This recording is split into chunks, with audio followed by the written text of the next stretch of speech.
Testemunhos para a Igreja, volume 9, capítulo 2. Chamados para ser testemunhas.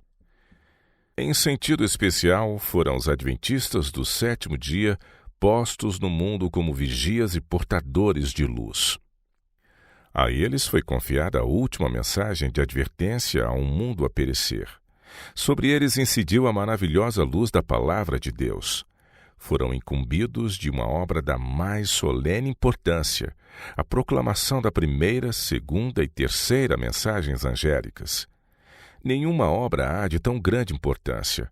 Não devem eles permitir que nenhuma outra coisa lhes absorva a atenção. As mais solenes verdades, já confiadas a mortais, nos foram dadas para as proclamarmos ao mundo. A proclamação dessas verdades deve ser nossa obra. O mundo precisa ser advertido e o povo de Deus deve ser fiel à missão que lhe foi confiada.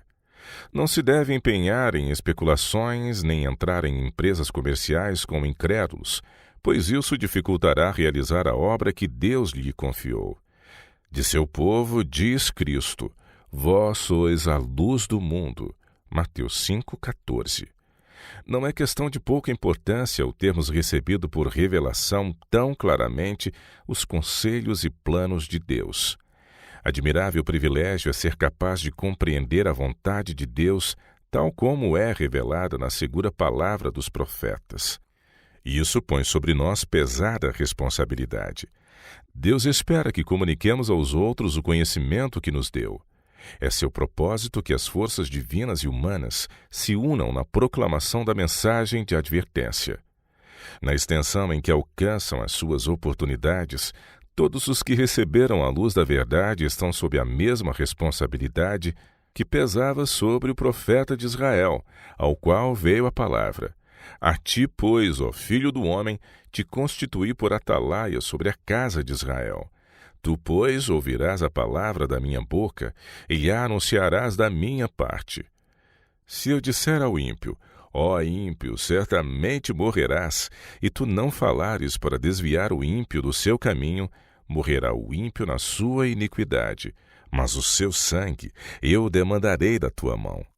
Mas quando tu tiveres falado para desviar o ímpio do seu caminho, para que se converta dele, e ele se não converter do seu caminho, ele morrerá na sua iniquidade, mas tu livraste a tua alma. Ezequiel 33, de 7 a 9. Deveremos esperar até que se cumpram as profecias do fim, antes de dizermos alguma coisa a seu respeito? Que valor terão nossas palavras, então? Deveremos esperar até que os juízos de Deus caiam sobre o transgressor, antes que lhe digamos como evitá-los? Onde está nossa fé na palavra de Deus? Teremos que ver as coisas preditas se realizarem antes que acreditemos no que ele diz? Em raios claros e distintos, tem-nos vindo iluminação mostrando-nos que o grande dia do Senhor está bem perto, próximo, às portas. Leiamos e compreendamos antes de ser tarde demais. Devemos ser consagrados condutos, através dos quais a vida celestial flua para outros. O Espírito Santo deve animar e encher toda a igreja, purificando e unindo os corações. Os que foram sepultados com Cristo no batismo devem erguer-se para a novidade de vida. Os que foram sepultados com Cristo no batismo devem erguer-se para a novidade de vida, dando uma demonstração viva da vida de Cristo. Sobre nós está colocado um sagrado encargo. Foi-nos dada a comissão: ide, portanto, fazei discípulos de todas as nações, batizando-os em nome do Pai, do Filho e do Espírito Santo, ensinando-os a guardar todas as coisas que vos tenho ordenado. E eis que estou convosco todos os dias, até a consumação do século. Mateus 28, 19 e 20. Fomos consagrados para a obra de tornar conhecido o Evangelho da salvação. A perfeição celestial deve ser o nosso poder. Vida santa. Não é somente pregando a verdade ou distribuindo literatura que seremos testemunhas de Deus. Lembremo-nos de que uma vida semelhante à de Cristo é o mais poderoso argumento que pode ser apresentado em favor do cristianismo, e que o cristão que não é fiel à sua profissão causa mais dano ao mundo do que um mundano. Nem todos os livros escritos poderiam substituir uma vida santa. Os homens acreditarão não no que o ministro prega, mas no que a igreja pratica em sua vida. Frequentemente, a influência do sermão pregado do púlpito é anulada pelo sermão vivido pelos que professam ser partidários da verdade. É desígnio de Deus que seu povo o glorifique perante o mundo. Ele espera que aqueles que usam o nome de Cristo o representem em pensamento, palavra e ação. Seus pensamentos devem ser puros e nobres as suas palavras, de modo a elevar e conduzir os que os cercam para mais perto do Salvador. Tudo quanto fazem e dizem deve achar-se impregnado da religião de Cristo. Até suas transações comerciais precisam exalar a fragrância da presença de Deus. O pecado é coisa odiosa. Manchou a beleza moral de grande número de anjos. Penetrou em nosso mundo, quase obliterando a imagem moral de Deus no homem. Mas por seu grande amor, Deus proveu um meio pelo qual o homem pudesse reaver a posição de que caíra, ao ceder ao tentador. Cristo veio para colocar-se à frente da humanidade, a fim de conseguir em nosso favor um caráter perfeito. Os que o recebem nascem de novo.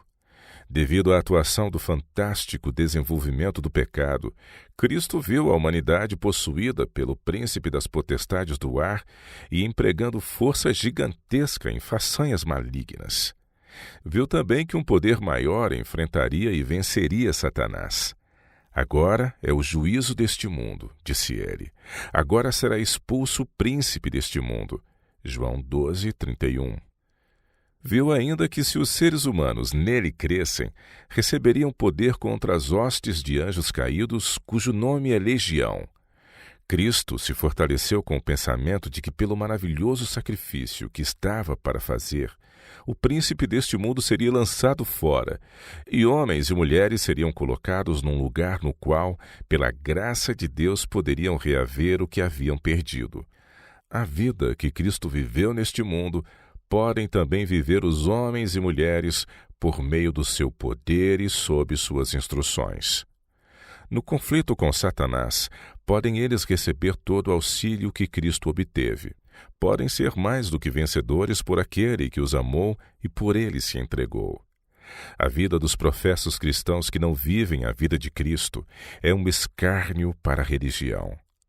Todo aquele cujo nome está registrado no livro da Igreja está sob a obrigação de representar a Cristo, revelando a dor no interior de um espírito manso e quieto. Deve ser testemunha sua, tornando conhecidas as vantagens de andar e trabalhar segundo o exemplo de Cristo. A verdade para este tempo deve aparecer em seu poder na vida dos que nela creem e ser comunicada ao mundo. Os crentes devem apresentar na própria vida o seu poder de santificar e enobrecer.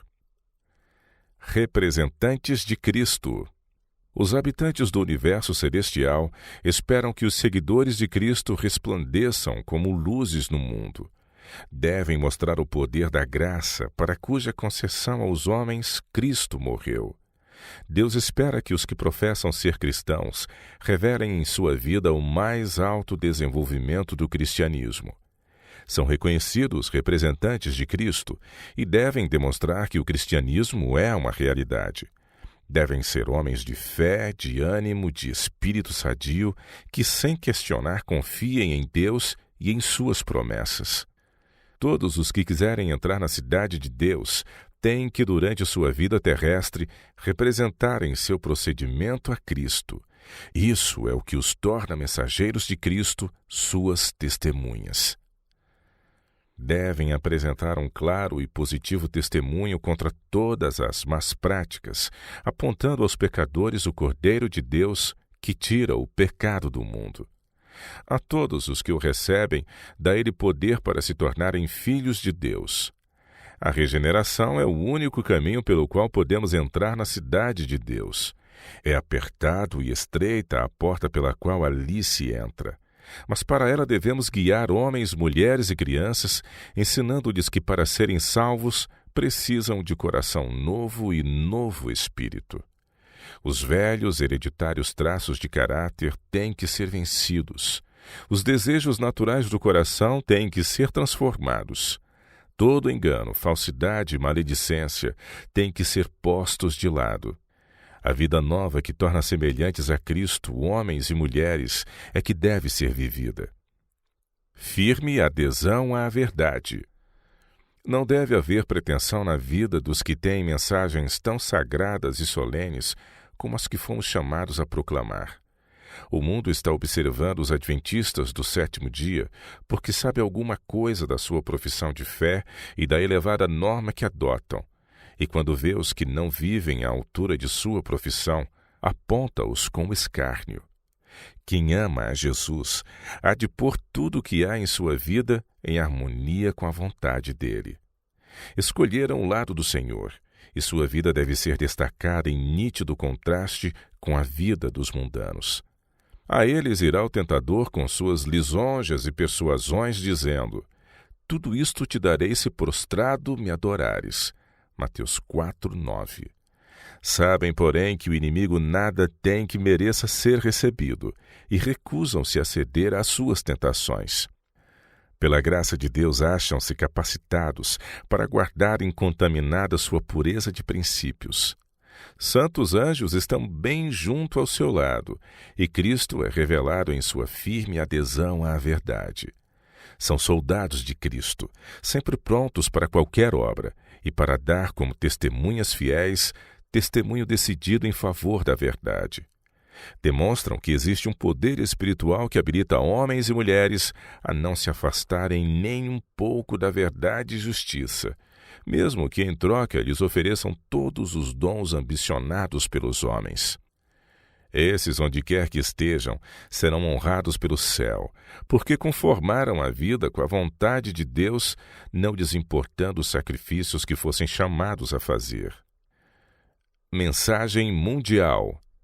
A luz que Deus concedeu ao seu povo não deve ser encerrada dentro das igrejas que já conhecem a verdade. Deve ser disseminada para os lugares escuros da terra. Os que andam na luz como Cristo na luz está, cooperarão com o Salvador, revelando a outros o que ele lhes revelou. É propósito de Deus que a verdade para este tempo seja revelada a toda tribo, nação, língua e povo. Homens e mulheres no mundo hoje acham-se absortos na busca de ganho mundano e de mundano prazer. Há milhares de milhares que não dedicam tempo nem interesse à salvação espiritual. Chegado é o tempo em que a mensagem da breve volta de Cristo deve soar através do mundo. Evidências inequívocas mostram a proximidade do fim. A advertência deve ser dada em tons distintos. Tem que ser preparado o caminho para a vinda do Príncipe da Paz nas nuvens do céu. Muito há para fazer nas cidades que não ouviram ainda a verdade para este tempo. Não devemos estabelecer instituições com o fim de fazê-las rivalizar em proporções e esplendor com as instituições do mundo, mas em nome do Senhor, com a incansável perseverança e o constante zelo que Cristo dedicava a seus trabalhos, cumpre-nos levar avante a obra de Deus. Como povo, precisamos humilhar o coração perante Deus, rogando-lhe o perdão pela nossa negligência no cumprimento da missão evangélica. Estabelecemos grandes centros em alguns poucos lugares, deixando por trabalhar muitas cidades importantes. Assumamos agora o trabalho que nos é designado e proclamemos a mensagem que há de despertar homens e mulheres, levando-os a reconhecer seu perigo. Se cada adventista do sétimo dia houvesse feito o trabalho que lhe foi confiado, o número de crentes seria hoje muito maior do que é.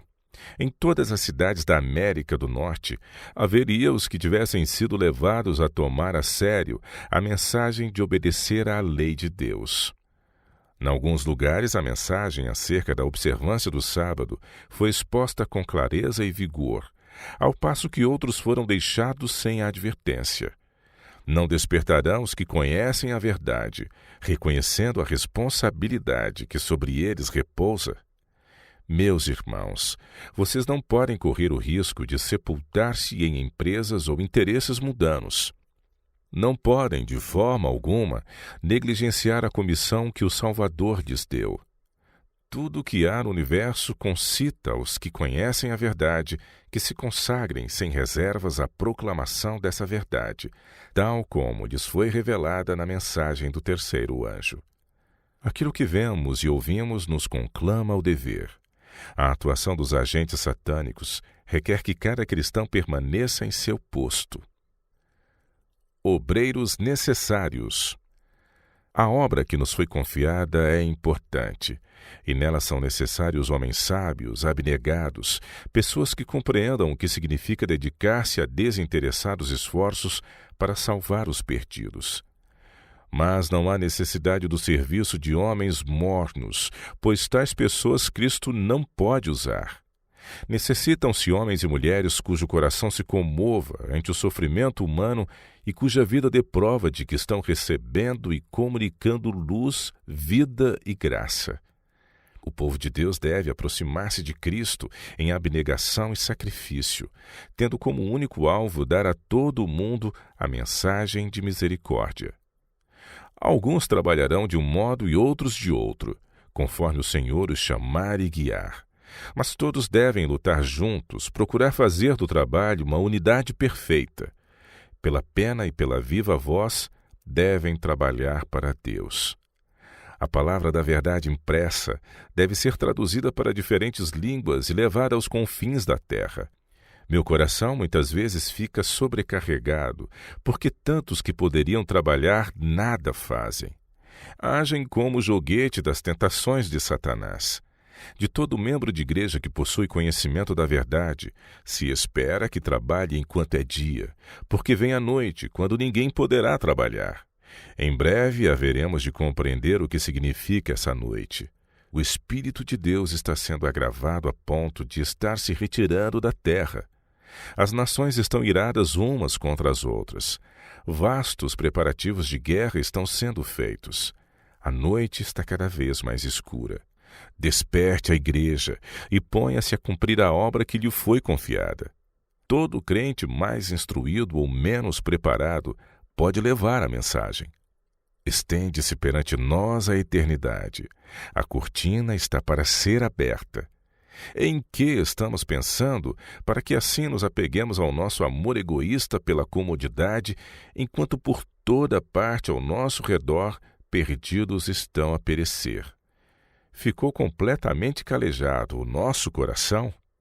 Não podemos ver nem compreender que temos uma obra para fazer em favor de outros? Irmãos e irmãs, estamos nós entre os que, tendo olhos, não veem e tendo ouvidos, não ouvem? Foi em vão que Deus nos deu conhecimento de sua vontade? Foi em vão que Ele nos enviou advertência após advertência da proximidade do fim? Acreditamos nas declarações de sua palavra acerca do que está para sobrevir ao mundo? Acreditamos que os juízos de Deus impendem sobre os habitantes da terra?